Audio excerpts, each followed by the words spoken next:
This is Artemis Mission Control continuing to monitor the flight of Orion.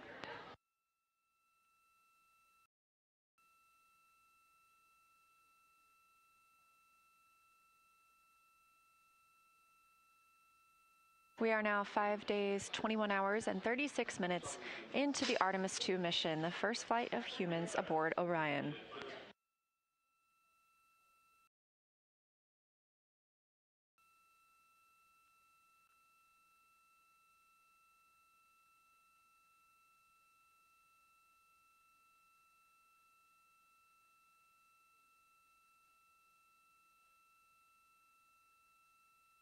The Orbit 1 team is currently on console here in Artemis Mission Control and just took a group photo.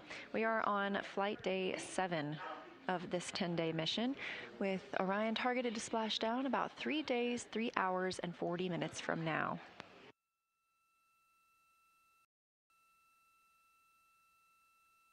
This room is full of team members who make this mission possible.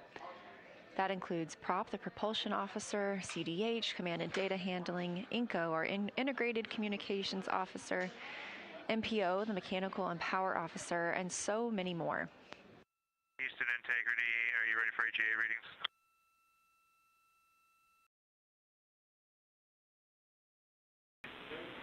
Yes, Jeremy, we're ready to take those AGA readings. And Houston, there's no rush if you're still taking the photo. Just going to give you AGA readings whenever you want them.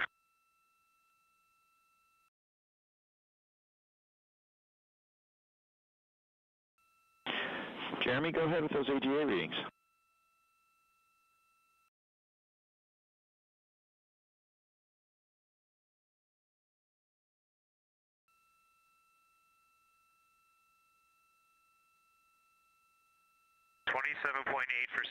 For O2 and CO2 is 1.5. Copy numbers. Do you have temperature and pressure?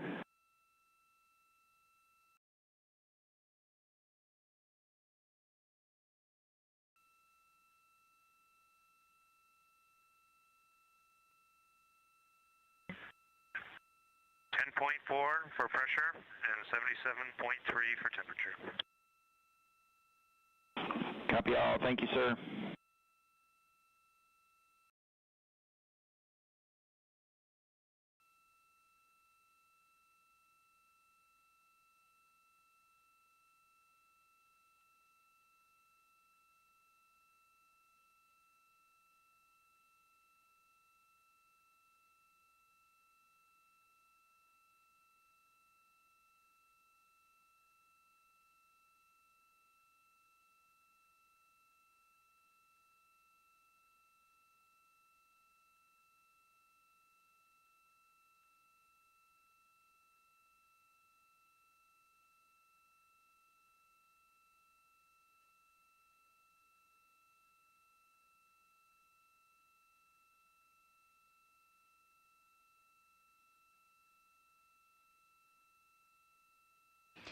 And you just heard Canadian Space Agency astronaut Jeremy Hansen calling down some AGA readings. The AGA is the Anomaly Gas Analyzer, and this is powered on before exercise. It takes about 5 minutes before they can give readings, and they want those readings once they start exercise and afterward. This is the first flight of humans aboard the spacecraft, and therefore the first flight of our ECLIS system, the Environmental Control and Life Support System. So these readings help the team on the ground understand what gases are in the cabin, as well as temperature. You just heard it's about 77 degrees Fahrenheit aboard Orion.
Integrity Houston for burn conference and targeting.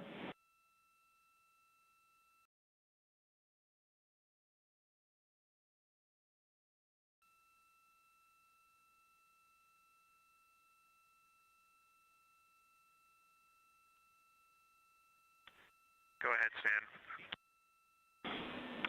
Hey, Jeremy, our GNC maneuvers are conflicting with our preliminary targeting activity, so we may have to do prelim a little later, or we may skip it entirely and pick up at intermediate. We'll keep you posted on how it's going.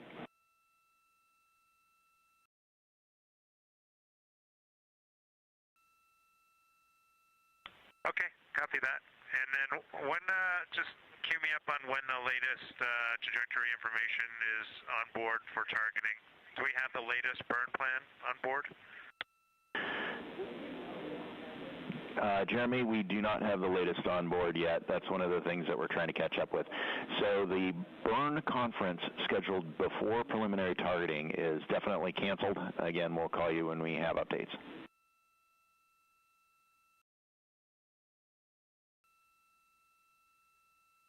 Okay, understood, Sam. No problem. We're pretty flexible. And Jeremy, we're expecting approximately 30 minutes to get the new burn plan on board.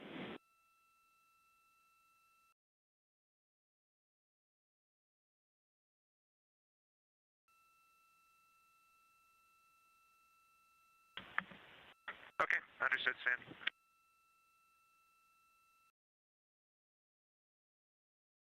This is Artemis Mission Control at Johnson Space Center in Houston, Texas.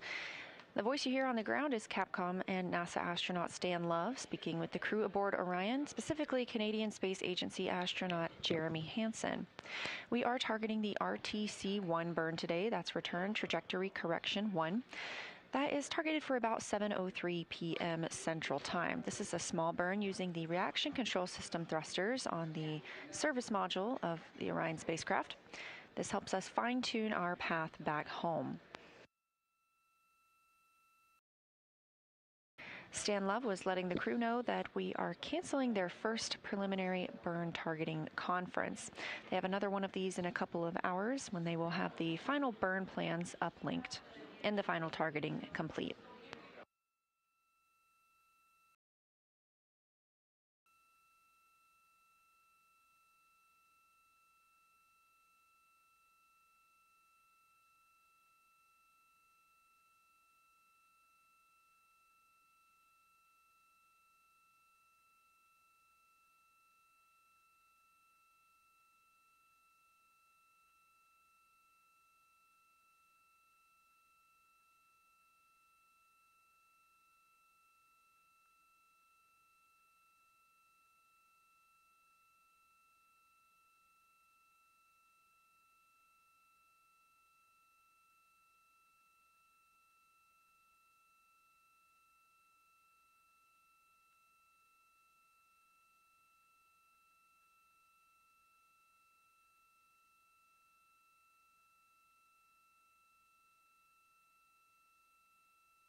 It's now been 5 days, 21 hours, and 51 minutes since Orion launched atop the Space Launch System in Kennedy Space Center in Florida.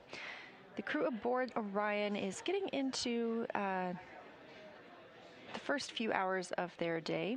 They woke up approximately 10:35 a.m. Central Time today to the song Tokyo Driftin' by Glass Animals and Denzel Curry.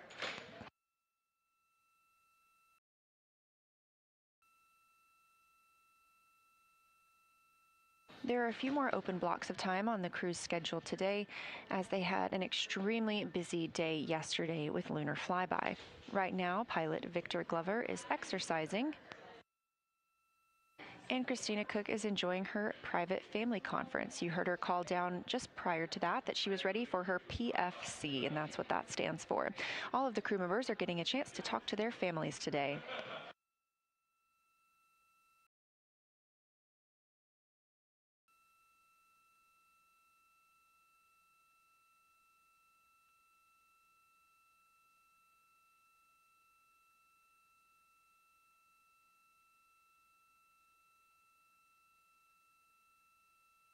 Thanks for joining us for our live coverage of the Artemis II mission. We are expecting to have a news conference today with mission leadership here at Johnson Space Center in Houston, Texas. We are expecting that news conference to start around 3:45, and I assume you're watching this on NASA's YouTube stream, and if so, if you're interested in watching the press conference, you don't need to change the channel or change your stream. We will be airing that right here. We also have a secondary stream with raw audio and video, and you can find that also on NASA's YouTube.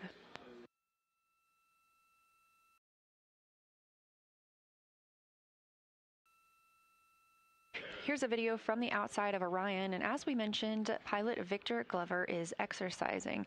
We do see the spacecraft move a little bit when the crew is exercising, and so the teams here park the solar arrays into a safe harbor position.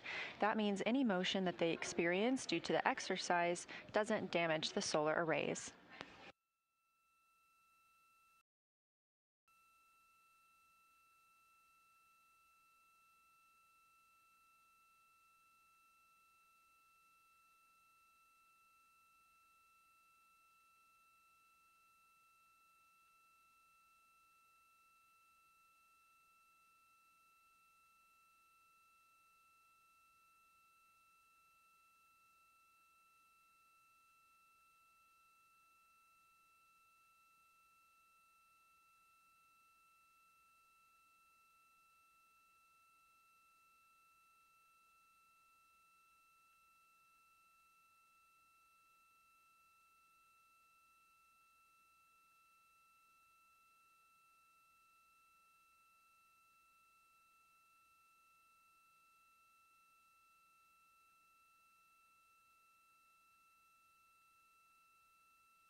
If you're just tuning in and you are looking for the news conference that was originally slated for 3:30 p.m. Central Time, we are now expecting that to begin 3:45 p.m. Central Time. That will be live here on this YouTube stream.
This is Mission Control Houston, specifically the Artemis Flight Control Room here at Johnson Space Center in Houston, Texas. This is a live view from a camera mounted on one of Orion's solar array wings.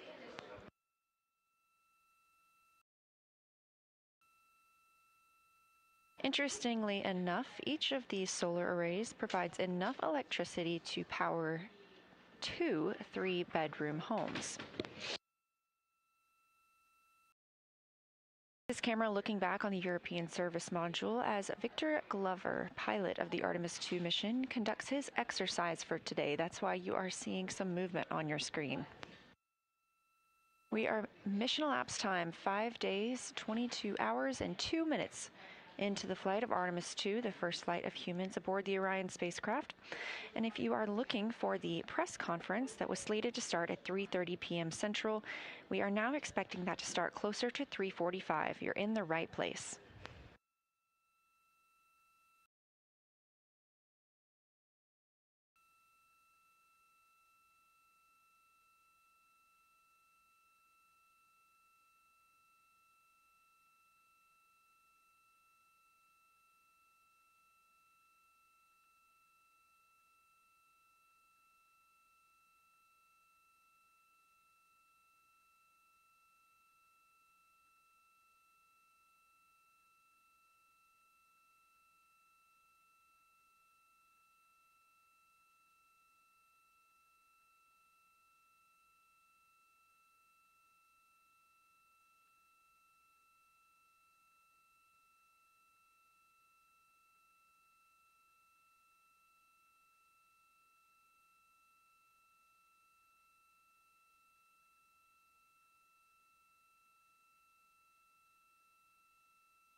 You're watching live coverage of the Artemis II mission, the first flight of humans aboard Orion.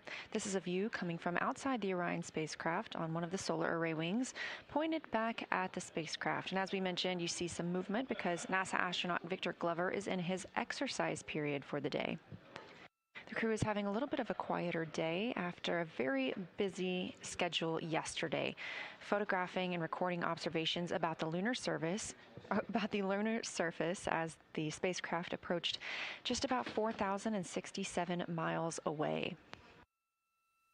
Our distance to Earth continues to shrink now as we are preparing for splashdown on April 10th.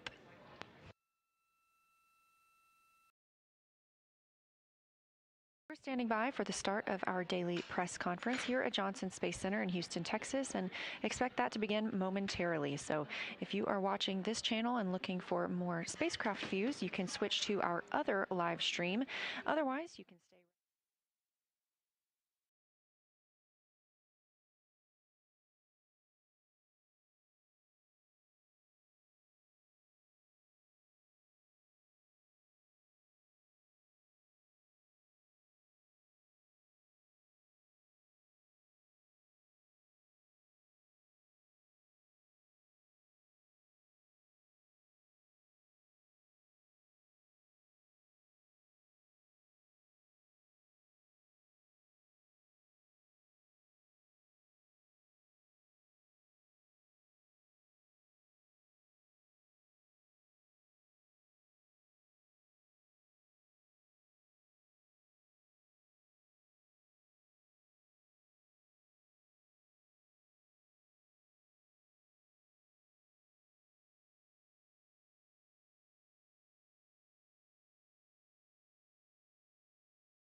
The Artemis II mission is a test mission of the Orion space capsule.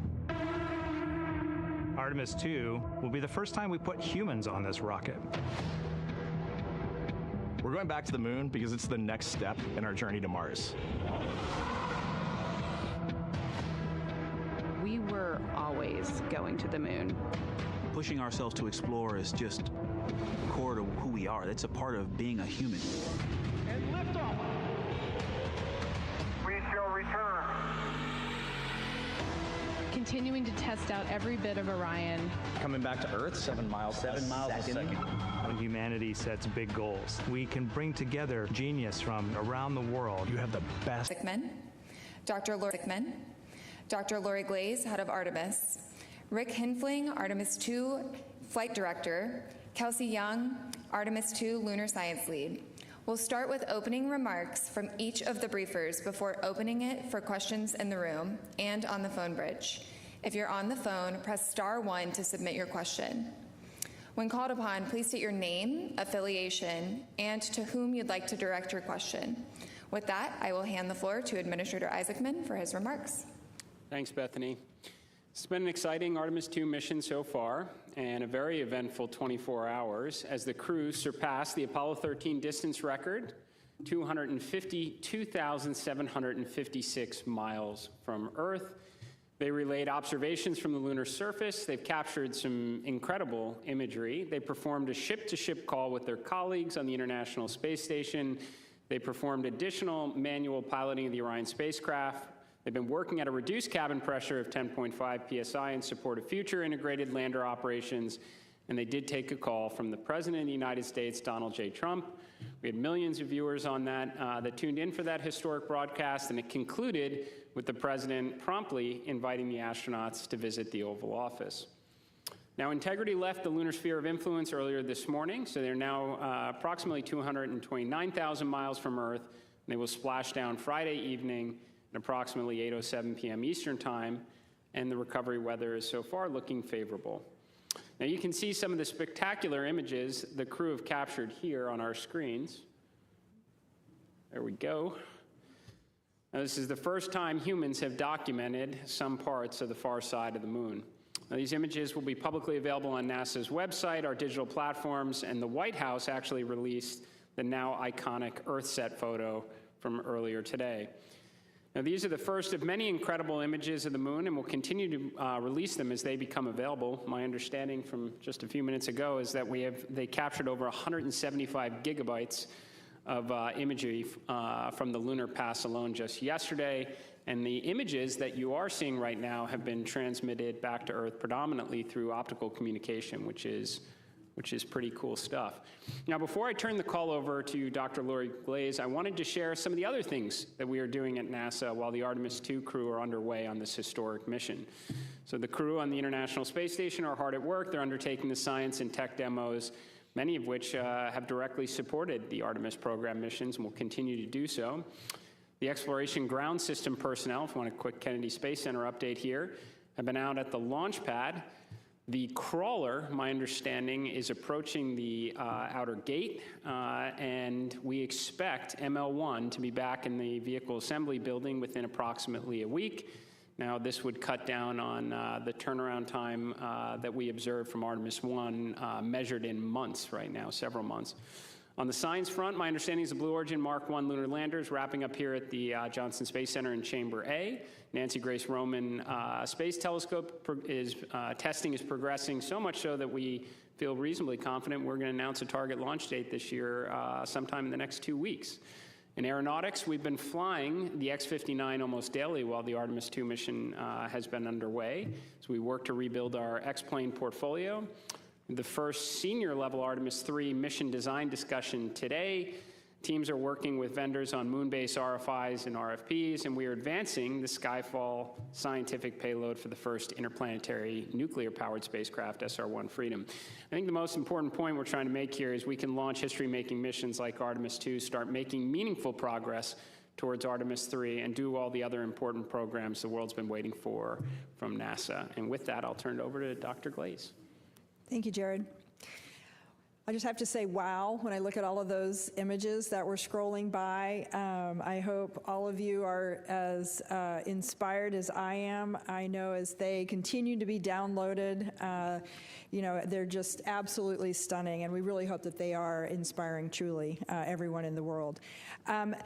As the crew surpassed their record for the farthest distance, as Jared just mentioned, when they traveled on the far side of the moon, they offered some compelling words, and I love this. They said they challenged this generation and the next to make sure that this record is not long-lived, and I love that because we have big plans to go not just back to the moon on a regular basis, but beyond. And then, of course, while it's been really exciting here the last couple of days, as we've been watching all of the activity in Orion, we still have to ensure that Reed, Victor, Christina, and Jeremy return home safely on Friday evening. So we're pretty focused on that now, making sure that they get home safely. I will just say a couple of things about yesterday's operations. Really provided a great opportunity to test how our flight operations teams and our science teams are working together in real time with the crews at the moon. And in fact, from my perspective, one of my favorite things about watching all of the amazing data that was flowing down yesterday is thinking about how so much of NASA is working together in order to enable all of what you're seeing. Exercise within 2 minutes for the off-nav maneuver. All right, better stop exercising. But but as I was saying, it's really great to see everybody working together. So I think about our exploration programs that are supporting our transportation systems like Orion, working with our flight operations and our flight directors, all of the ground teams that are supporting, including the science team supported by the Science Mission Directorate, thinking about our crew that are actually performing the work, and then the payloads that have been provided that they're using. So everything that you're looking at isn't just, it's not just the pretty pictures, it's a huge chunk of NASA working together to enable that. All of this information that we're gathering is really going to help refine how we plan our future missions to the lunar surface. I'll just say that our flight operations team continues to fly Orion and put it through its paces as the crew and the spacecraft make their way home. And the mission isn't over yet. We do continue to learn from how our spacecraft and our crew are operating together in space. We continue with several of the science activities that are focused on the crew health and life in space. So still a lot of things going on. And with that, I'm going to pass it over to Rick so he can share some of the operational details. Thank you, Lori. The administrator touched on a few of the operations that the crew's been up to recently, but I'll fill in a few of the other details of interest. Since we last met Sunday evening, the crew performed the first orbital trajectory correction maneuver, outbound trajectory correction maneuver number 3. It was 10.4 feet per second. The burn duration was 19 seconds, and we used our auxiliary thrusters on the service module. Obviously, yesterday was the big day with flyby, and I'll save all those details for Kelsey, but we had some really poignant remarks from the crew, and I can assure you there wasn't a dry eye in mission control when the naming of the 2 craters was announced by Jeremy. As part of the lunar flyby, the crew made their pass closest to the moon, flying at 3,138 miles per hour relative to the surface of the moon. And now they're on their way making their march back home to Earth. We bid a temporary goodbye to the moon earlier today at 1:23 p.m. Eastern Time. That's the milestone where we exited the lunar sphere of influence and we're back under the control of Earth's gravity. As for today's operations, we had a couple of public affairs events. The crew is going to have, each of them will have a conference with their family members. We'll have some routine medical checks. And then in the evening, we're going to perform the first return trajectory correction maneuver. It will be 1.3 feet per second. It'll last about 15 seconds, and we're going to use the service module reaction control system thrusters to do that burn. We expect that burn to occur about 9 p.m. Eastern Time. Finally, I'll conclude my remarks with acknowledging that the USS John P. Murtha has left port and has started steaming out to the midway point for the recovery of Integrity and her crew later on Friday. That's all for today's operations update, so I'll hand it over to Kelsey. Thanks. Spirits are very high. We did what we set out to do. The lunar science team and the crew prepared extensively, as we talked about a couple days ago, for flyby, and I hope you all saw that yesterday during execution. We confirmed, as Lori mentioned, that we can achieve science through orbital observations and through integrating science into flight operations. And as Rick just said, we left temporarily, and we're looking forward to integrating all these lessons learned in future missions. I can't conclude opening remarks without diving into science detail, so forgive me just a couple deep dives. Impact flashes, over a 30-minute observation period, and this was largely during that time of the eclipse, crew observed several impact flashes. We did have citizen scientists here on Earth also looking for flashes, and I know that the Lunar Reconnaissance Orbiter team is hard at work trying to identify evidence of those impact flashes that the crew observed. I did have a chance to have the post-flyby crew conference with the crew this morning, and we asked a lot of follow-ups on those impact flashes. Impact flashes are caused by micrometeorite impacts hitting the moon, and they really help tell us about the dynamic lunar environment, which is, of course, also important when we think about future missions. I don't know if I expected to have the crew see any on this mission, so you probably saw the surprise and shock on my face. And though I was not in the science evaluation room, I heard that there were audible screams of delight. So, a very excited science community. You've heard me talk a lot about the importance that human explorers bring to scientific exploration, especially around observations of color. And so I'm sure all of you, like I was eagerly awaiting if they saw any other colors other than black, white, and shades of gray. You heard that they did indeed. Right away, they started describing the green around Aristarchus Plateau and different brown hues. And these colors really help tell us nuances about the chemistry of lunar material, especially the greens around Aristarchus. That was exciting. That's something that we can all see from here on Earth. And so I encourage you all to go out and look at the moon tonight and look for Aristarchus and imagine those green hues that the crew members saw. You heard a lot of discussion, especially from our pilot, Victor Glover, about the Terminator, which really, to our mind, highlighted the benefits and also the challenges for future surface operations. The lighting conditions along the Terminator that the crew experienced yesterday do mimic, in many ways, the lighting conditions of the South Polar region. The low sun angles, the dramatic lighting causing, the extreme shadowing, and illumination also accentuating topography. This is really important for our agency's future moon base plans and understanding how crew member observations can contribute to future mission planning. And finally, the Artemis II crew, in a very poignant moment, offered proposed names for two unnamed craters in the moon's eastern hemisphere: Crater Integrity for their vehicle and Crater Carol for Commander Wiseman's late wife. I think we have a picture. Yeah, thank you. Upon return, the crew does plan to submit these to the International Astronomical Union as consideration for official names. There was, as Rick said, not a dry eye in the house. Really poignant moment, and that we were really glad to observe them describing. And with that, I think we can take questions. Yep, we will open the floor and take questions, and my colleague Will over here will pass along the mic. We can start with you, Jackie. Thanks so much. Jackie Waddles with CNN.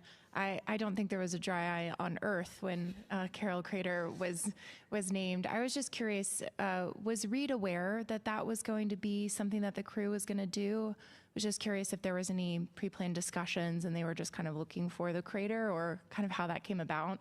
And then really quickly, I also wanted to just check on a toilet status update. We heard this morning that I thought I heard some chatter around it being considered, a reentry issue now. Like, is the toilet out of commission until they get back, or where does that stand? Thanks. I'll take the second part. Okay. Yes, I know the crew put a lot of obviously thought and pre-planning into what you heard yesterday. It is my understanding that he was aware prior to yesterday. And the toilet remains operational. The challenge that we're working through is evacuating the wastewater tank. The vent is a lot less than we were expecting, and so we're having to fall back to some other alternate means other than the toilet. But what you overheard on the space to ground, or on the Orion to Earth channel this morning, was us deferring some maintenance on the toilet. Typically, when you have 4 crew members using it throughout the day, nominally, you have to do a maintenance activity once a day. And with a lower use rate, since we're not able to vent the wastewater products, we don't need to do the maintenance as often. And so that's what that exchange was about. Thanks. Irene Klotz with Aviation Week. I'm over here. Jared, that's a pretty impressive and full portfolio of missions you outlined that NASA's involved in now. And without getting you in trouble with your boss, are you going to be able to defend an $18.8 billion budget, $5.6 billion for 27, or are you prepared to kind of work with Congress to see if the administration will support more? Thank you. I will say we'd like to keep the focus on what we were speaking about today, and then move on to other questions like that at a later date and keep the focus on the mission. Thank you. Mark Strassman, CBS.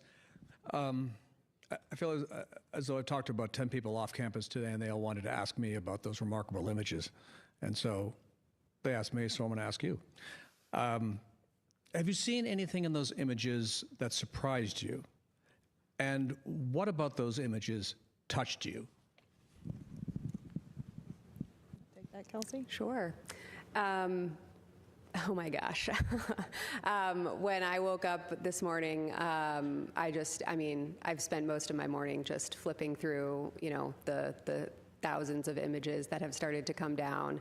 And there is something in every image that surprises me, right? I mean, you might think that after looking at hundreds of images taken of the lunar surface, I would get sick of it. I have not, nor do I anticipate getting sick of it. It's just their experience and the amount of time and the rate at which they were moving. Every vantage point is different. You heard them audibly describe yesterday, wow, I'm looking at the same feature as I was 10 minutes ago and it looks different, right? And the images reflect that. And so, when I see these images, I connect to each one in a different way, especially in light of what we heard from the crew yesterday. I think as a geologist by training, I love looking at the pictures of the lunar surface, but I think certainly, emotionally, a lot of us have connected with the images of Earth, with the images from during the eclipse, with the images from the vehicle cameras taking pictures of the moon during the eclipse period. And while they are inspirational and I think allow all of us to, really feel a little bit of what they were feeling, there's also a lot of science hidden, inside of those images. And I can tell you that right now, as we speak, there is a science evaluation room full of several dozen scientists who are already getting going on those images. Just as one example, there was a healthy scientific debate this morning about some of those images taken during the eclipse period and what we can see of the solar corona and what we can see of zodiacal light. So the conversations and the science lessons learned are just beginning. Hi, TJ Mascaro with the Epoch Times. Thanks so much for taking the time. For Jared, as we saw with Artemis II going around the moon and having that very is characteristic blackout of when they go around the moon. How much longer are missions to the moon going to have that as we develop a moon base? And where do, say, communication satellites in lunar orbit land on the priority list? Yeah, I'd say, people have asked quite a bit about, was elevated blood pressure when we were without comms with Orion on the far side of the moon. We have comm issues in LEO relatively, routinely. Certainly our operators train for it, our astronauts do as well. But in terms of the bigger picture, can we do better? For sure, right? We've talked about, prioritizing observation and comm relay satellites for lunar operations so we can bring the world along with us as we build out a moon base. And I think I was in a meeting not that long ago where we described it as if not the platinum age for commercial communication capabilities, certainly the golden age. We're very close. So we have a number of providers that are all investing heavily in these kind of capabilities that we can take advantage of in LEO, cislunar space, and I have no doubt in lunar orbit in the years ahead. Hi, Kay for Interstellar Gateway. Thanks for doing these. This is really cool. Jared, question for you. Can you speak on the responsibility of what being the administrator during such a pivotal moment means? And secondly, I'm speaking on behalf of musicians around the world and bands. I have a band called Chasing Satellites, and will there be potentially an opportunity to submit music for a future Artemis mission for the wake-up calls? That was really cool to be a part of and to watch as a musician. Certainly. So I think I've described before that I thought that certainly felt a lot more pressure, being on the outside and responsible for a human spaceflight mission than being in the vehicle itself, especially a mission such as Artemis II, which kicks off so many other exciting ones to follow as, we return to the moon and build that enduring presence to learn so that we can undertake even grander missions, as Dr. Glaze referenced, beyond the moon in the future. So I think it is a great responsibility, but you derive confidence from all the expertise that exists within NASA, the workforce, our commercial, our international partners that come together for a moment like this, all the testing that goes into it, and the fact that we have this playbook before and we're running it. Now, in terms of contributions for music and future wake-up music for subsequent missions, I hope we're running so many missions to and from the moon in the future that we're going to have to cast a very wide net for creative content. So.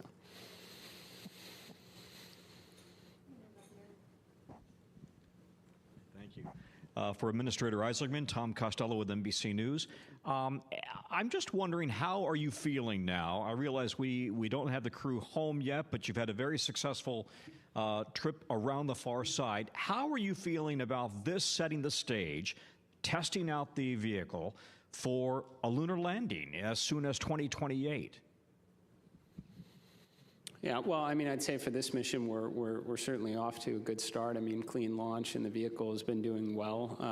You know, I've made commentary early on that I like that we're talking about, water access valves and cabin temperature and even plumbing issues, for that matter, for all the things that we could have been potentially talking about prior to the mission underway. But I'll breathe easier when we get through re-entry and everybody's under chutes and in the water.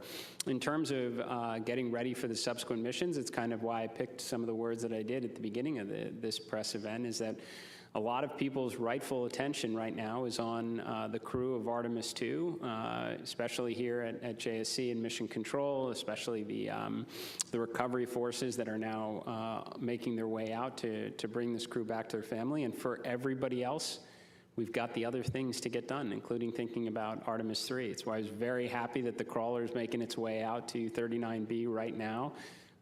We've got a timeline to get it back in the VAB, ideally in a week. That would cut down on the turnaround, I think, by 3 months compared to Artemis II. So we can undertake, again, world-changing missions like Artemis II right now and get ready for the next ones at the same time.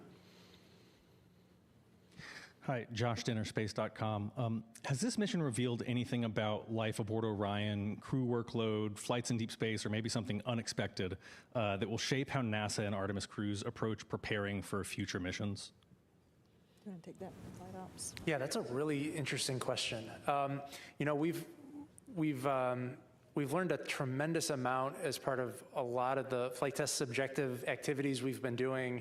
I think we have a couple of problems that we still need to work out, but Orion has shown itself to be a very capable capsule for beyond Earth orbit space travel. And I think the things like, as the administrator talked about, the things that we're going to have to improve upon for Artemis III are relatively small and incremental in nature, as opposed to wholesale redesigns of spacecraft subsystems. So overall, I'm extremely pleased with the performance of the spacecraft and how it's served as a campsite for our 4 crew members.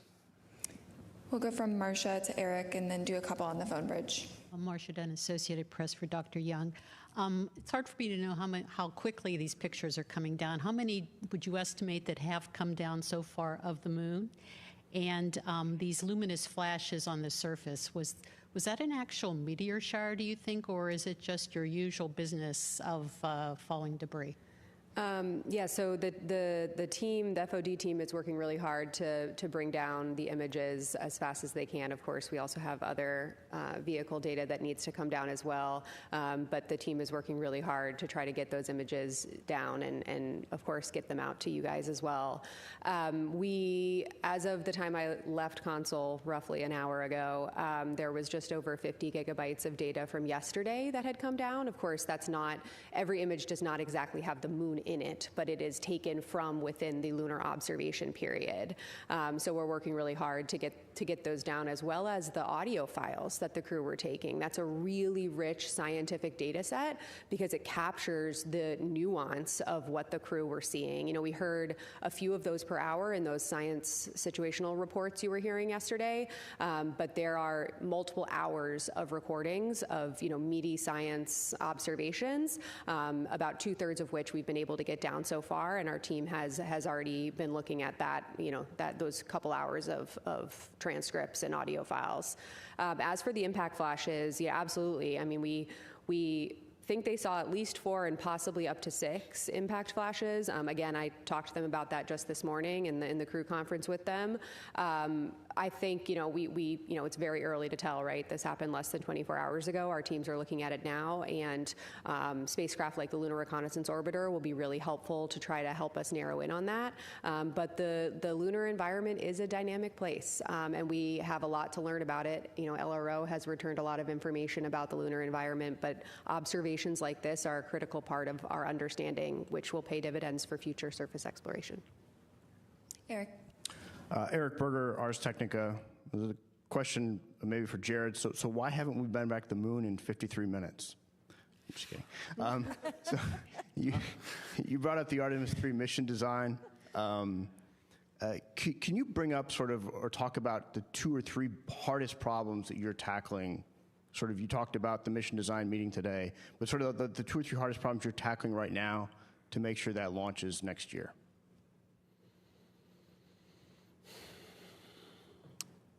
Yeah.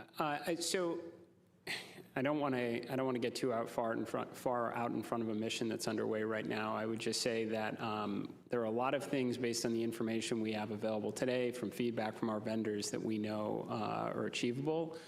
And I think one of the questions probably will just be what the initial orbit will be for Artemis III. Is it going to be LEO or HEO? And I think that we're all going to have some sense of which one, and there's pros and cons for each of them for sure. We're all going to be able to have some sense about which path we'll likely go down based on launch cadence of our 2 HLS providers, both of which have launches coming up, I would say, in the next month or less right now. So a big key to our strategy, not just to return to the moon, but to stay and to build a base, is going to be rapid reusability of heavy lift launch vehicles. So the more they get experience doing that, the more options that are available for us for Artemis III. But I'd say right now, we certainly have a good plan for that mission. Will help us buy down a lot of risk in advance of a landing for Artemis IV in 28. Jeff Faust with Space News. Jeff Faust with Space News. Question for Dr. Young. Now that you are going to get all of these images and verbal descriptions and annotations, what's the plan for the science team in the days and weeks ahead to go through all of that data and see how they address the 10 science objectives that you laid out for this mission? Thank you. Oh my goodness, what a good question. We have a lot of data to get through. Like I said, it has already started. We had teams working overnight, after the crew went to sleep, as soon as we started getting data down. I will reiterate that we will be getting all mission data relevant to lunar science archived and made publicly available within 6 months post-splashdown. So these are all of the images of the moon, these audio files, and even the annotations. But in the meantime, over those next 6 months, we're also going to be preparing 2 reports that we also owe to be publicly released within 6 months post-mission. One is a science operations report that describes, how our team was structured to integrate with flight operations to accomplish our objectives. But relevant to your question, the second one is a post-mission preliminary lunar science report. And so we are going to be going objective by objective with those 10 lunar science objectives you referenced, looking across this entire, really rich, robust, but very large data set, and really trying to understand what data we got relevant to each objective, but set up the community for success so that they can access those data and help us answer these fundamental driving science questions. The lunar science team for this mission, it was our charter to develop the objectives and to maximize the science value out of this mission. We'll be doing an initial assessment over 6 months, and then we're really eager to see what the community is able to do with these data. We'll move to Ken Chang with the New York Times.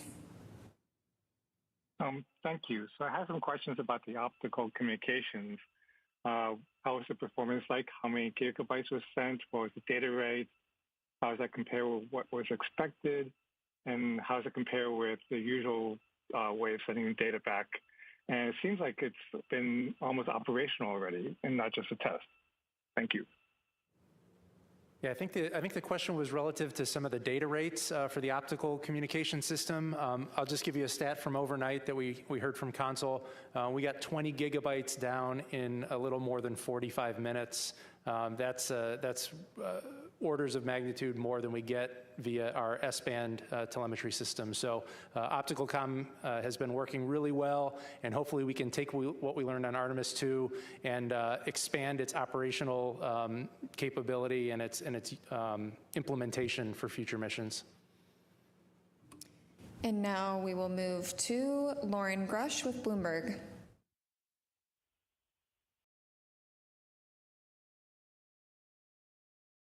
Out to me yesterday was just the vivid descriptions that the crew used for what they were seeing and how they remained in kind of constant contact and talkative throughout the flyby. I'm wondering if it's possible to say how that might have compared to the Apollo crew observations and how that robustness impacted the science and the data that was collected. Absolutely. I mean, probably a lot of people watching have spent a lot of time looking back at Apollo and maybe watching Apollo in real time online and reliving what the Apollo crews, not just on the surface, but in orbit, experienced. You have, I'm sure, heard the Apollo descriptions of the lunar surface from orbit, and they were also really impactful. They trained heavily in geology and orbital observations, just like the Artemis II crew did. I will say, listening to the level of scientific discourse that the crew was having yesterday was incredibly inspiring. I mean, a testament to how much they prepared before this mission. You know, I heard a couple times Christina and Victor especially saying, when we took the time to actually talk to each other about a specific target that we were both seeing, we elevated each other. We elevated what we were able to pull out of that target. You know, more brains on a scientific target are better than one, and we heard from them directly multiple times that they were helping each other to advance their scientific understanding of what they were looking at. We actually also heard them say, hey, we have a hypothesis. Can you guys provide guidance on that hypothesis, like right now in the middle of our flyby? So the science team was saying, you know, was cross-checking what they were seeing, was reading up geologic ages of major lunar impact features, and it was informing the observations they were making during the flyby. I mean, this is absolutely everything we hoped for by integrating science into flight operations, you know, because, again, science enables exploration and exploration enables science. And the fact that, you know, they're giving observations and, you know, I was able to immediately follow up on those observations with, you know, just the quick questions that can enhance science return, it meant that they were evaluating and buying down multiple working hypotheses in real time during their flyby. And just imagining the future when we have crew on the surface for short duration missions and ultimately the moon base, the amount of science we are able to gain when, you know, science is woven into this operational fabric is incredibly impactful. And we saw that, you know, for 7 straight hours yesterday. Now we'll move to Micah Maidenberg with the Wall Street Journal. Hey, good afternoon. For Rick, what is the approximate time on Friday when the crew module separates from the service module, if you have that on hand? You know, the administrator mentioned splashdown is expected for around 8:07 Eastern. And then any color on kind of reentry prep work ahead for the crew and mission control between now and Friday? Thanks. Sure. I'll start with some of the times. The crew module and service module separation is going to occur about 20 minutes before entry interface. So that separation will be at 7:33 p.m. Eastern Time. We expect entry interface about 7:53 p.m. Eastern Time with a splashdown around 8:06 p.m. Eastern Time on Friday. As for the preparations that the ground and the astronauts are doing today to prepare for entry, or today and future days, a lot of it is all of the science equipment and cameras and tablets and reference material that got unstowed in support of the flyby. Well, we have to put that all away. We have to pack up our suitcases and get ready to come home. And that takes time, and so we are laying out a plan to make sure that the crew gets everything packed away in time to get their suits on and get in their seats to perform that final trajectory correction maneuver on splashdown day and come home. We'll move back in the room to Joey and then on to Will. Thanks. Joey Roulette with Reuters. I just had another quick toilet question. Do you have any idea as to why the venting is not happening as fast as you hope it is, and what other hardware on the spacecraft might that implicate, or what other problems might that cause? Yeah, so the engineering team is going to go through a full fault tree to identify all of the potential causes of the blockage. Initially, you may have recalled that we thought it might be icing up at the nozzle at the outer mold line of the spacecraft. We have pretty high confidence that it's not an icing condition. We've put the spacecraft in a sun-focused attitude to bake off any ice.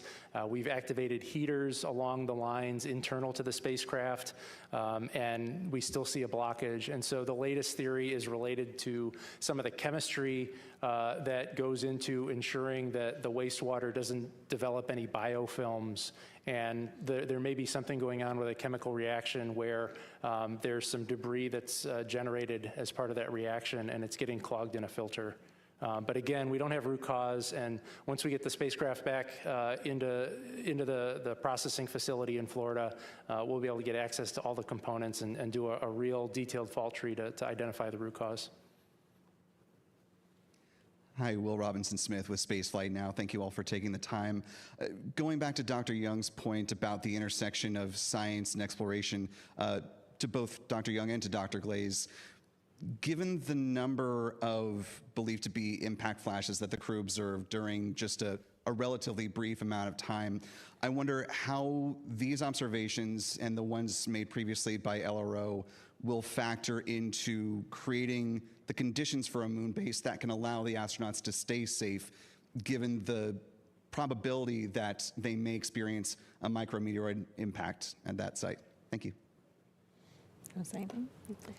Well, I do think that the data that we're collecting with these observations, and as you noted, the LRO data that we're continuously collecting, we have been for quite a while, all of that is being fed into our plans and making sure that we understand what all of the variety of risks are. There's many that we're looking at, and of course micrometeorites being one, as we start to establish infrastructure on the surface and understanding those rates. These kind of data really help inform us as far as what we can anticipate. And of course, the different parts of the moon, down at the South Pole, maybe a little slightly different rates than we would see higher up at higher latitudes. So we need to compile all of those data and understand where, what those impacts might be. Hi, I'm Nick Notori with ABC 13. A question about the scientific stuff that you found yesterday. I know the question was asked about what was inspirational. I talked to Joe Kearns yesterday, and he had told me, I'm just looking at his quote, as a scientist, I can tell you what's most inspirational is when you're pouring through something you're working on and you realize you're seeing something that nobody else has ever seen before. I know you talked about the impact flashes, but is there anything else that no one else has seen before that you guys have already saw? And then also explain to us on Earth that maybe this is high level over our heads, how what was photographed or taken yesterday could maybe give us some answers on our planet of Earth.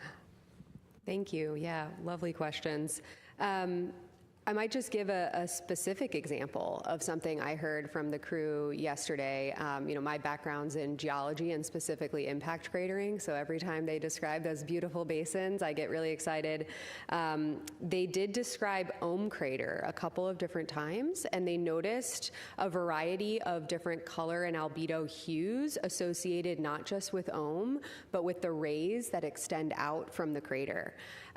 This could indicate, impact events are really compelling for a lot of reasons. Obviously, I'm quite biased, having written my PhD on them. But they can excavate material from great depths below the surface, which means they're kind of like a geologist's cheat code, right? Where you can't get all the way down there by yourself, but when an impact has brought up that material for you, it can actually perform that excavation, and we just need to send the crew to the right spots on the surface, and they can actually look at depths far below the surface.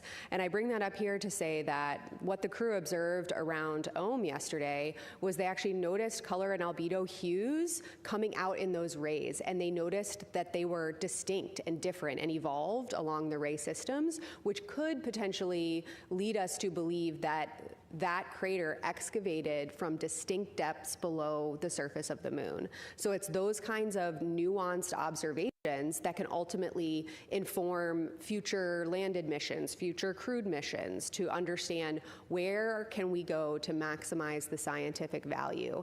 These ultimately get at chronology of the solar system, at how the inner solar system has evolved over time, which connects to, the moon being the witness plate for our planet and for the inner solar system.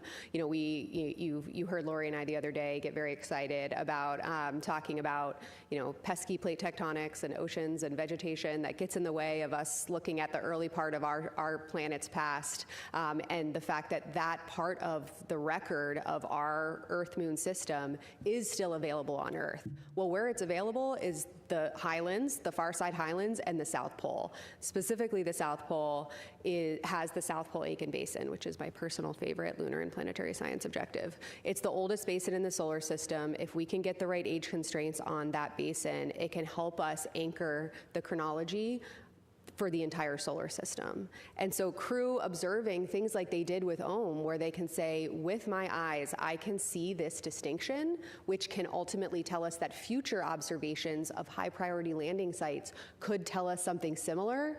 This is how we start to really bite away at these really, really fundamental science questions that impact not just our understanding of the moon, but how our own planet has evolved over time. Mark Kirkman with NSF. This is for Rick. While we have you here, I'd like to drill down a little bit on entry day a little more. Sounds like weather in the primary recovery zone is looking favorable, but can you walk through, as we approach EI and pass EI, what redes capability you have, what kind of cross range and down range capability you have, when are you committed to that landing zone?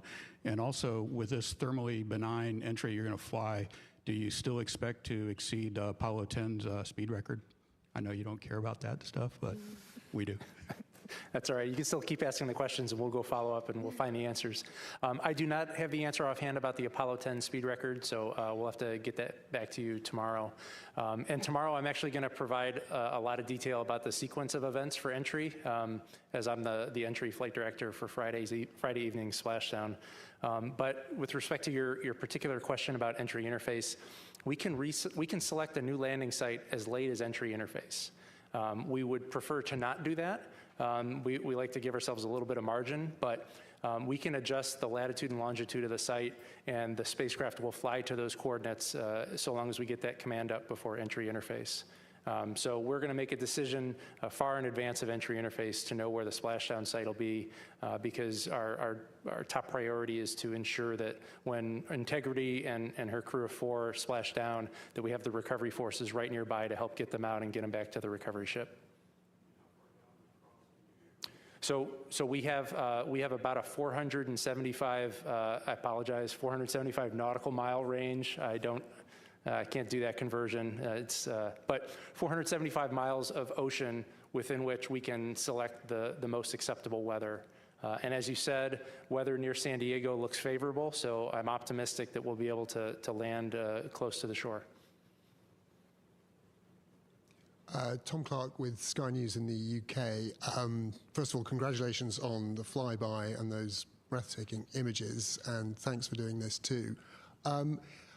There's been a lot of focus on the toilet, but I'm looking to get a kind of overall perspective on how happy you've been with Orion and the European Service Module. What are you definitely going to have to fix before you fly it again? And how confident are you looking ahead to re-entry? I'm not sure I heard the end of the question. You talked about how the Orion is performing, and it's performing spectacularly. I have to tell you, our Orion team is so pleased with really everything the way that it's performing.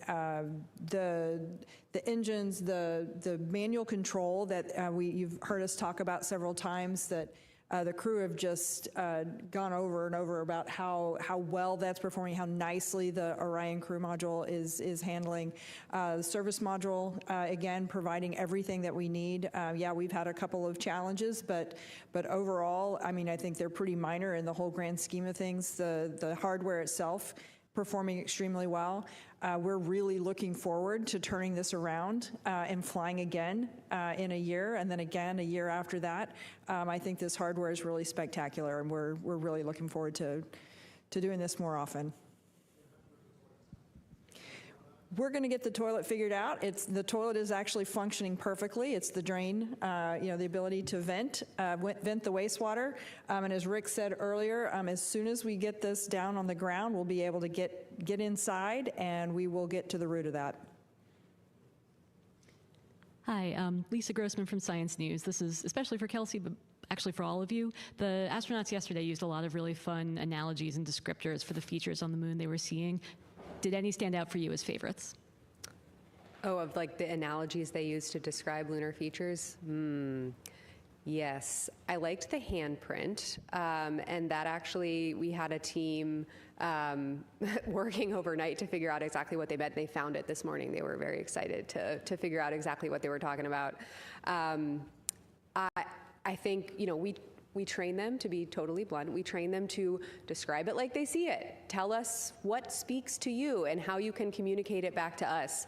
And so I think Christina delivered on that ask when she described a feature as looking like a wound. We do agree. I'm not sure it was my favorite lunar descriptor I heard yesterday, but it was evocative, and she was right. It did indeed look like a wound. And I was also really resonating with the way that several of the crew members were trying to, in the spirit of wanting to have a scientific dialogue, right? They had science questions they were trying to answer, and they were asking us some pretty sophisticated questions real time. And so to bring us with them on what they were seeing, the way that they were cluing us in to how they were moving across the moon by saying, take this feature, draw a line from that to this, and then continue going, and this is the feature we're looking at. Help us use that as a waypoint. It was an incredibly impactful way to have our team be ready to very quickly provide them with answers to the science questions, which is, again, important, not just because, of course, we want to support our crew at the moon, but when we can respond quickly and understand what they're looking at, it maximizes science, because we can immediately ask the follow-up question and have them burrow in even deeper on those multiple working hypotheses. So the descriptions are not just great to clue us into what they're seeing, but it really helps us in real time maximize the science we're getting out of, in this case, a 7-hour flyby. I'd like to just comment real quickly on one of my favorite. It wasn't actually a lunar observation, but it was during the eclipse, and they were looking at the planets that could be seen. You could see Mercury, Mars, and Saturn. And Venus, yeah. And Venus on the other side, yeah. But they're looking at the planets, and I can't remember who said it, said one of them looks kind of red, and Kelsey's observation was, that's Mars, you're looking at your future. And I thought that was spectacular. Thanks. We only have time for a couple more questions, so I'll pass it over to you, Jonathan, and then we'll do one more. Thank you. Jonathan Seri with Fox News. I would love to know about the logistics that went into the ship-to-ship call. If you could explain in layman's terms, how did it work out? And perhaps more importantly, what was the symbolic impact of that call? So the logistics, we have done a number of public affairs events on integrity throughout the mission. We do them multiple times a week on the space station, and everything goes through Houston. So the data comes through the Deep Space Network, through the Jet Propulsion Laboratory over to Houston. We have audio and video technicians here in Mission Control who can reconfigure the routes for the data and send it to the appropriate destination.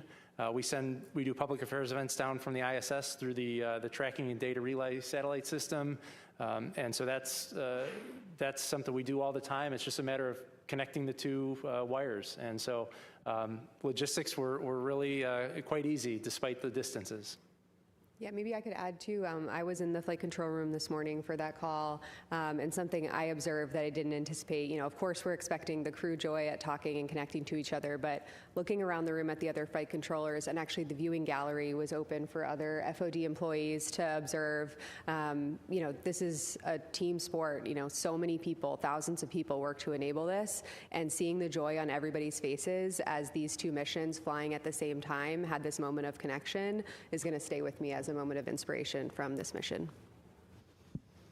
Yeah, and I would just add, in terms of it being symbolic, it is certainly a step in the right direction. It began with a single person in a Mercury spacecraft, and we progressed to 2 spacecraft at one time. Now we've got an international space station while a spacecraft is coming back from the moon. this is progress. We talk a lot about, what is an interesting KPI, the number of people living and working in space. We want to see that number grow. So hopefully in the not too distant future, we've got communication going on between our moon base, their colleagues that are orbiting above them in a lander, relaying back maybe to other colleagues on an international or future commercial space station. These are all steps in the right direction for the exciting future that many of us were probably imagined as children and we're trying to bring into reality. We're going to do last question. Hi, Dr. Allison McGraw, Mysterious Meteorites from here in Houston, Texas, for Lunar Science Lead Kelsey Young. Are there going to be any science data available of perhaps the color data for the impact flashes or trajectory directions they came from? I asked the crew about that this morning. Any color? How long did they last? Where were they?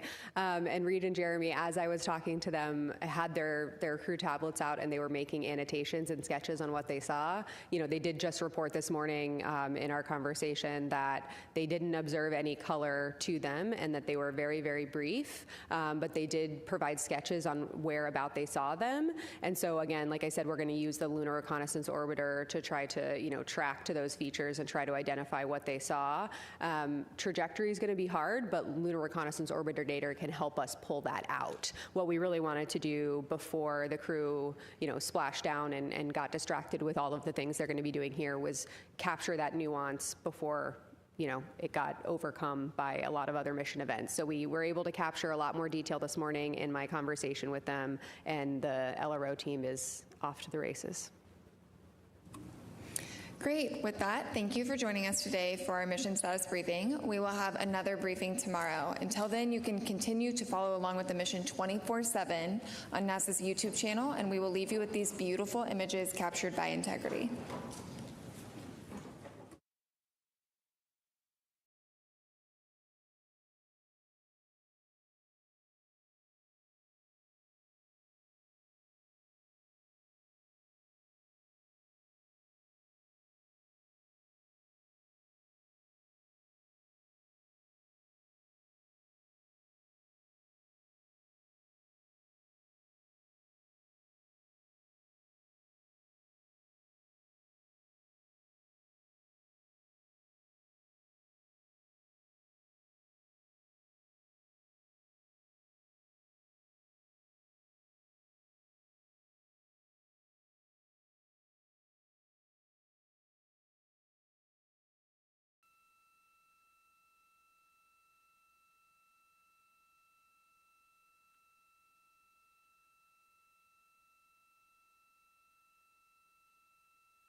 Good afternoon and welcome back to the Artemis Mission Control Room here at Johnson Space Center in Houston, Texas, where teams continue monitoring all systems and the crew aboard the Orion spacecraft, the first flight of humans on this spacecraft.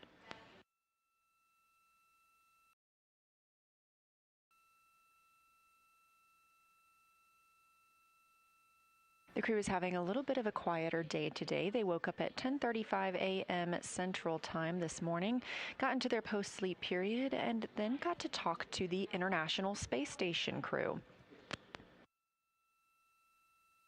Following that brief encounter, they stepped into their post-lunar flyby conference with science lead Kelsey Young.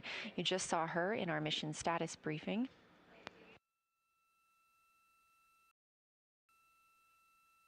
Since then, the crew has had some opportunities to speak with their families and exercise a little bit too. We are targeting the RTC-1 burn this afternoon. That's Return Trajectory Correction 1. This helps fine-tune our flight path for Orion and its crew to come splash down on Earth. We are now 3 days, 2 hours, and 9 minutes from our initially targeted splashdown time.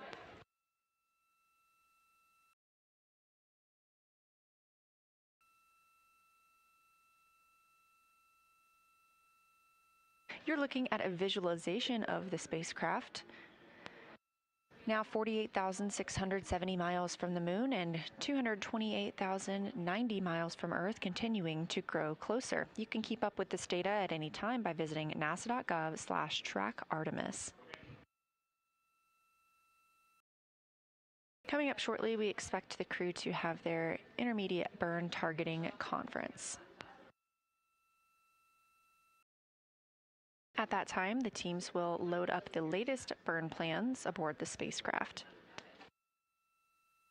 The burn we're expecting this afternoon will be small, especially in comparison to the translunar injection burn that put us on this trajectory.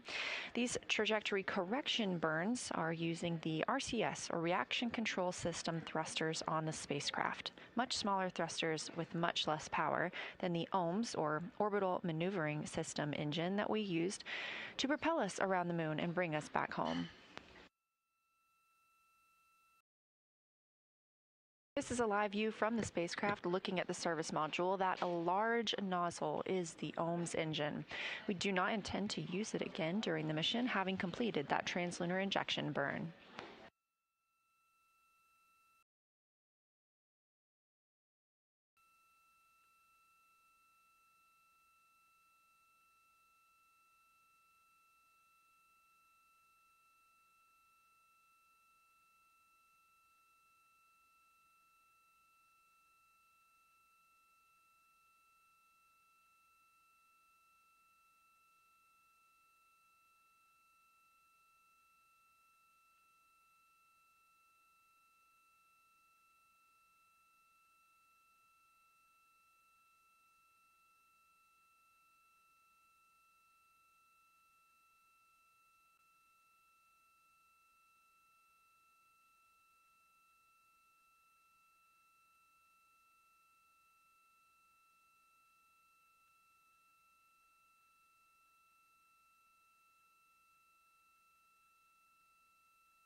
We're coming up on the burn conference ahead of today's return trajectory correction burn with the crew members aboard the Orion spacecraft. As you heard Commander Reed Wiseman call down earlier, they have only eaten about 40% of the food allotted to them for this mission. The food the 4 astronauts eat plays a key role in maintaining their health and ensuring they can perform their mission objectives to the best of their abilities. Let's learn a little bit more about how to eat in space. Around the moon meal. Around the moon meal. What would you eat? Cheese? You think? Oh my gosh. That's clever. What do you think? All right, describe. My name is Christina Cook. And I'm Jeremy Hansen. We're crew members on the Artemis II mission flying around the moon. And when we fly around the moon, of course, we're going to be taking some food with us. That's right. This is how to eat in space.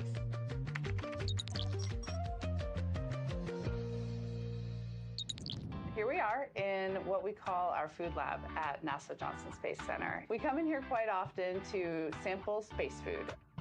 The neat thing about the food selection is it is so diverse. Different entrees that you wouldn't imagine can be rehydrated and actually good in space are completely fair game. And it's pretty awesome. We came in for Artemis to do this. We got about halfway through the first session and we're like, we're not really sure we're going to have time on board to warm this stuff up. We talked a lot about day one. It's a long day. It's hours before we even leave the launch pad on our way to space. And then when we get to space, we have a lot of important events that day.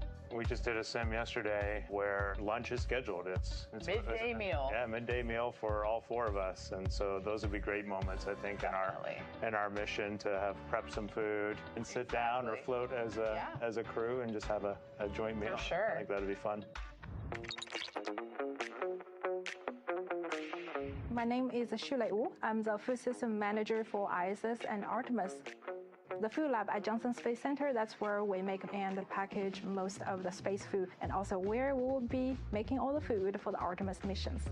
Food is a big part for our crew members. They provide the nutrition, the calorie, micronutrient for crew members, but also boosting crew morale. It's very important. There is always a lot of steps, very strict steps for us to follow to making sure the food we provide are consistent and meet all the food safety, nutritional requirements, and most important, also need to taste good.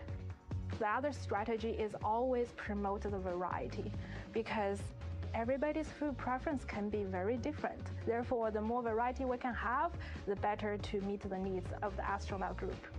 They bring out these little tiny samples of each food, and you're like, oh my gosh, I thought we were having lunch. And then by the end, there's so many space foods, and every time you leave, you're like, I am so full. I'm so full, I'm in pain. And you just rate them like, I love this, I don't want to eat it, I'd eat it if you tell me I need it. Because what the food lab does is they take all your preferences, but they're also like good parents and they're like, you need a well-balanced diet. Exactly. They were like, no, you can't have mac and cheese every day, Christina. Sorry.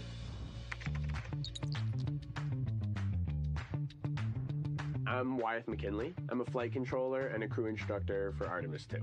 We're here at the Space Vehicle Mock-Up Facility at Johnson Space Center. We're inside the Orion mock-up where we perform crew training for the Artemis II mission. On the Orion vehicle, crew is able to heat up their food using our briefcase-style food warmer. The food is held in contact with the central heater plate by these springs so that it can warm up and they can have a delicious meal. Much of the food and drink that's on Orion is rehydratable. And so crew at our potable water dispenser will fill up their food and drink, and then at that point, you go ahead and pop it into your food warmer. I'm kind of envisioning there's maybe one person putting the stuff in and out, kind of tossing it out to everyone as it's done. Or maybe if we're not scheduled together, you're just on your own over there, popping some things in. Or maybe just in your 2 minutes of free time between things, you're kind of getting it ready so it has time to warm up. We'll see. Eating together really resonates with me. I think it's just a human thing to break bread together and to enjoy that necessary thing you have to do, the thing you should be grateful for. And so doing that as a group, as a family, has always been meaningful for me. Absolutely. It represents togetherness and something a little out of the ordinary. You don't necessarily get to have those meals with everybody in your life, but if you are sharing a meal, especially if you're sharing breakfast, lunch, and dinner with a group of people, that means something. It's like a camping trip.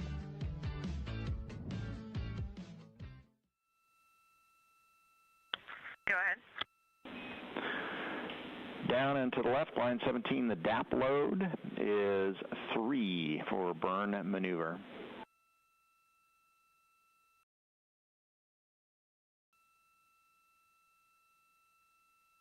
Go ahead. In the guidance solutions section, the delta V tote now 1.4 feet per second. The TGO is unchanged at 1.5 seconds.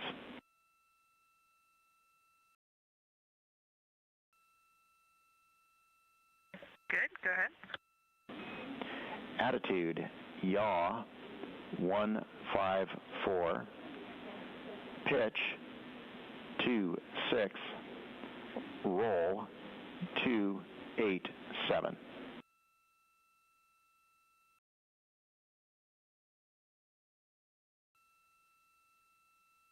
Copy, go ahead. And the last bit's the delta V, X, minus 1.2, Y, 0.6, Z, minus 0.6.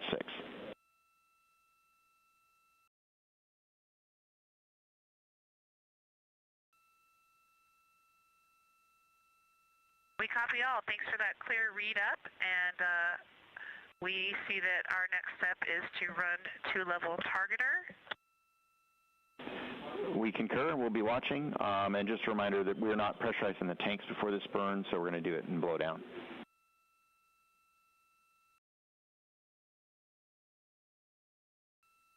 Copy blowdown, and understand we have a go to complete step 9 on board, even though the burn execution steps show it as a skip.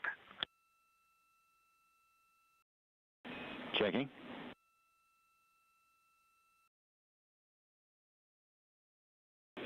Oh, good catch, Christina. We missed that. That should not say skip. We do want you to do step 9 for intermediate targeting.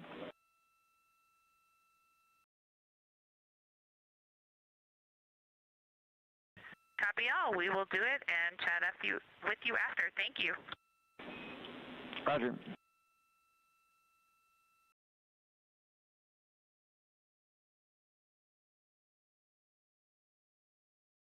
That was Capcom Stan Love here in Mission Control Houston, a fellow NASA astronaut speaking with NASA's Christina Cook aboard the Orion spacecraft. The crew aboard the spacecraft is preparing for their return trajectory correction burn. It's the first of these return trajectory correction burns, reported to be a 1.4 foot per second delta V burn.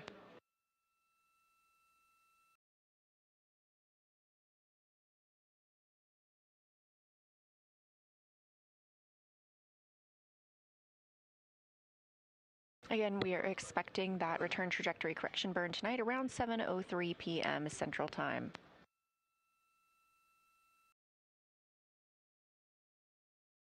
These small return trajectory correction burns. Houston integrity with that. If you wouldn't mind just giving the rest of the burn execution steps a once-over, we think they all look nominal from here on out, but we'd feel better. Let us know if you see any other deltas. Thank you. We will run an additional check and call if we find any other problems.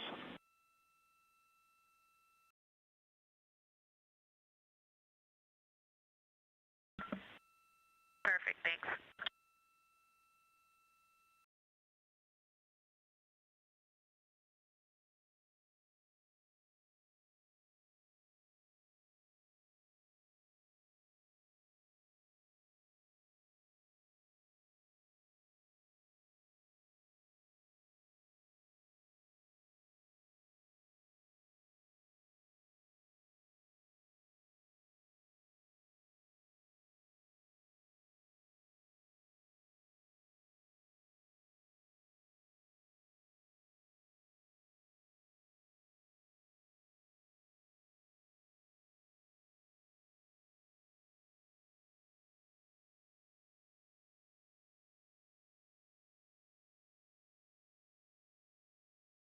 Such a fantastic view coming from a solar array camera on Orion, looking back at all of us here on Earth.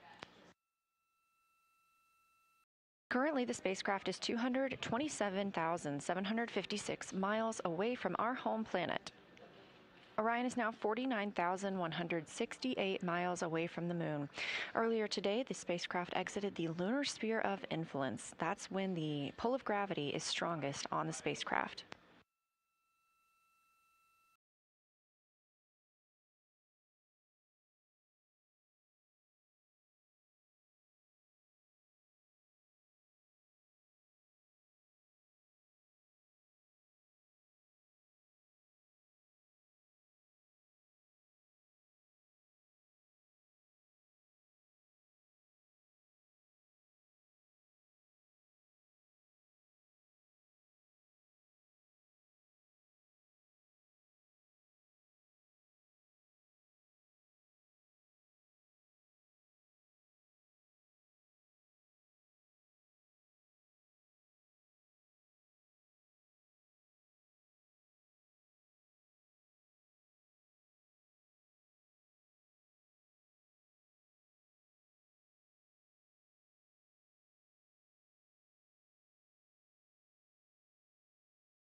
And Integrity Houston, for Christina, we have double-checked all of the steps in the pad for the execution, and we found no more mistakes.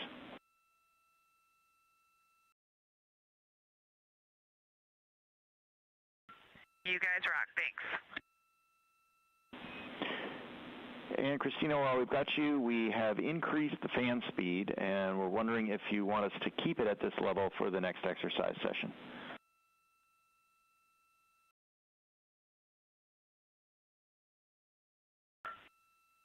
We feel it, and yes, please. We will do that. Thank you.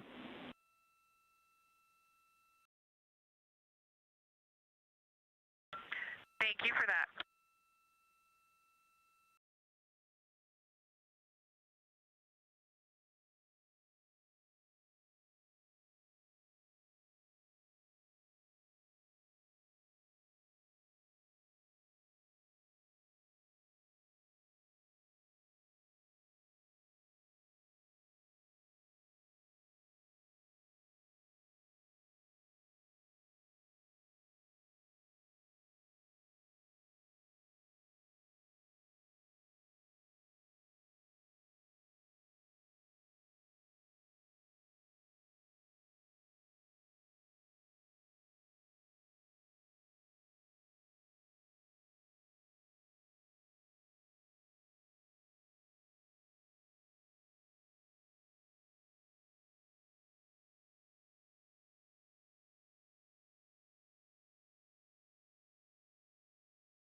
This is the Artemis Flight Control Room at Johnson Space Center in Houston, Texas. Current flight director is Jeff Radigan, leading all of the teams around the room, monitoring Orion's systems.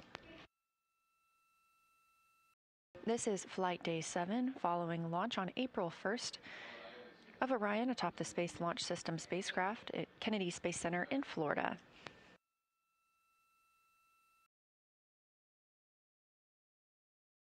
This live view is coming from Orion, looking back at all of us on Earth, or should I say looking to all of us on Earth, as that is where the spacecraft is headed following yesterday's lunar flyby.